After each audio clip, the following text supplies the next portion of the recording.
ज़बूर बाब नंबर 25। माफ़ी और रहनुमाई के लिए दुआ। दाऊद का ज़बूर। ए रब, मैं तेरा आरज़ूमंद हूँ। ए मेरे खुदा, तुझ पर मैं भरोसा रखता हूँ।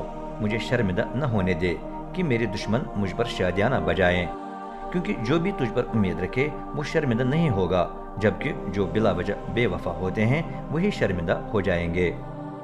ए रब, अपनी राहें मुझे दिखा, मुझे अपने रास्तों की तालीम दे।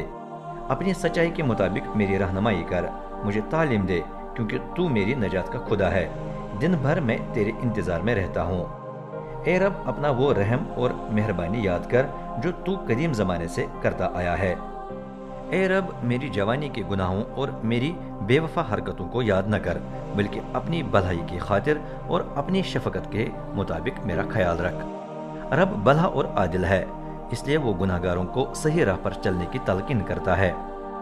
वो फरोतनों की इंसाफ की राह पर रहनुमाई करता, हलीमों को अपनी राह की तालीम देता है। जो रब के अहद और अहकाम के मुताबिक जिंदगी गुजारें, उन्हें रब मेहरबानी और वफादारी की राहों पर ले चलता है। ए रब, मेरा कसूर संगीन है, लेकिन अपने नाम की खातिर उसे माफ़ कर। रब का खौफ मानने वाला कहाँ है? रब खुद उसे उस राह की तालीम देगा जो उसे चुनना है। तब वो खुशहाल रहेगा और उसकी औलाद मुल्क को मीरास में पाएगी। जो रब का खौफ माने, उन्हें वो अपने हमराज बनाकर अपने अहद की तालीम देता है। मेरी आंखें रब को तकती रहती हैं, क्योंकि वही मेरे पाँवों को जाल से निकाल लेता है। मेरी तरफ माइल हो जा, मुझ पर मेहरबानी कर, क्योंकि मैं तन्हा और मुसीबत ज़दा हूँ। मेरे दिल की परेशानियाँ दूर कर, मुझे मेरी तकालीफ से रिहाई दे। मेरी मुसीबत और तंगी पर नज़र डालकर मेरी खताओं को माफ़ कर।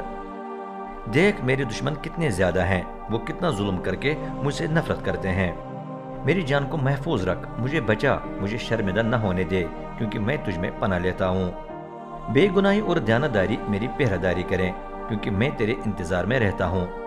ए खुदा, फिदिया देकर इसराइल को उसकी तमाम तकालीफ से आज़ाद कर।